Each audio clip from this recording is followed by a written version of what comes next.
5 seconds.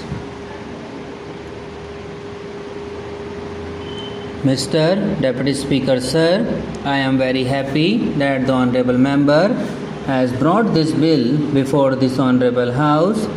Last time in the year 1999, when the same kind of bill was brought here, though I was present at that time, I could not participate in the debate when the Honorable Law Minister intervened while appreciating the spirit of the bill, said that it is not possible for him to support this bill on the ground that if we include this in the fundamental rights in Article 19, then it cannot be enforced at all. He added that we must make a law which is enforceable, and there is no use in passing all sorts of laws which are not in a position to implement. That was his line of argument, and I think that was the correct time. I also appreciate the spirit of this bill. We know that this is a gigantic problem in this country. It is most unfortunate that 50 years after independence, we are not in a position to provide jobs to our young people. This is the reason why in many states youngsters are attracted to terrorism.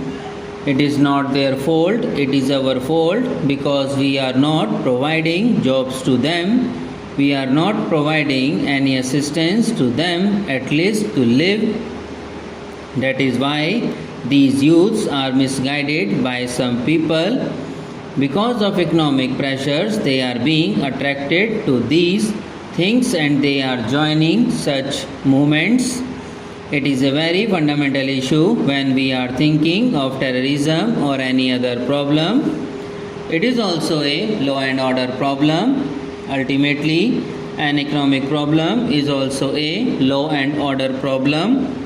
When people are not satisfied, when people do not get food, clothing and shelter, naturally they will think of other methods of making money. That is why crimes are going up. In the very capital city of Delhi, we find every day that crimes like robbery, dacoity, murder and other crimes are going up. So it is very essential for us, for the government, how best we tackle this problem. There are so many methods. I am very happy to say that our government have taken several steps in this regard. When we go through the report of the Rural Reconstruction Ministry, we see that many steps have been taken. It is not a problem for the cities alone because about 70 to 80% of the people live in rural areas. If you tackle the rural unemployment problem, I think you will be able to solve ultimately the problem in the cities also.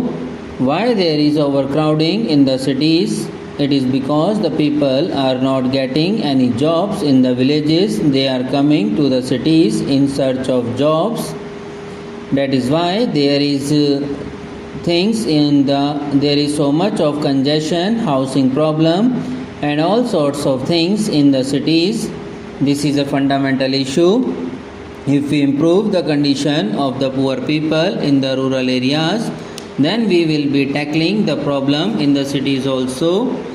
I am happy to say that our government, the previous government, started to tackle the problem in the rural sector by the new economic program announced by the Honorable Prime Minister.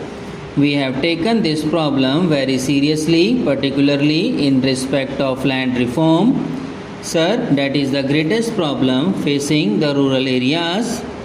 Some people are owning thousands of acres. Of course, after the land reforms, the number of acres is reduced, but still there are certain problems now.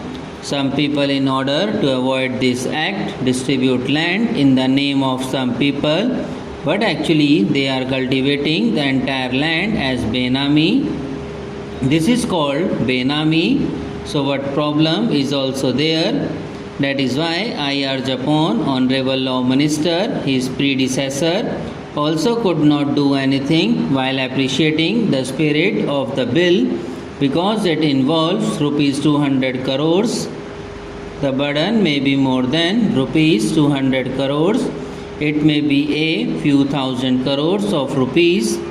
With this amount of rupees 200 crores, you will not be able to provide employment to all the people. This amount will not be sufficient. The land reforms must be taken up very seriously if you tackle this problem. I think you will be able to solve the problem of unemployment to some extent. The poorer people who are the agricultural laborer, the Harijans and backward people who are the laborers of the landlords should be given the land about 4 or 5 acres each. After giving this land, if you provide water, electricity and other inputs, then I think they will be able not only to cultivate that land but also raise their income sufficiently. In that way, we will be solving this problem. Apart from that, after the land reforms, when they get 4 or 5 acres of land, these poor people can also promote dairy farms, poultry farms and grow all sorts of vegetables also.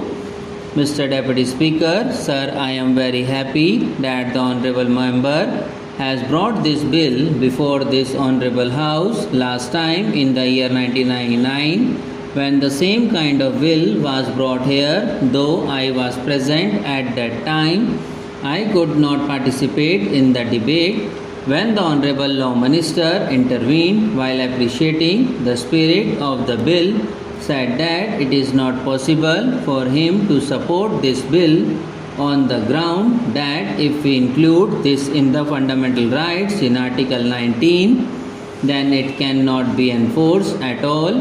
He added that we must make a law which is enforceable and there is no use in passing all sorts of laws which are not in a position to implement. That was his line of argument and I think that was the correct line. I also appreciate the spirit of this bill. We know that this is a gigantic problem in this country. It is most unfortunate that 50 years after independence we are not in a position to provide jobs to our young people. This is the reason why in many states youngsters are attracted to terrorism. It is not in their fault, it is our fault because we are not providing jobs to them. We are not providing any assistance to them, at least to live. That is why these youths are misguided by some people. Subscribe now and press the bell icon. Never miss an update.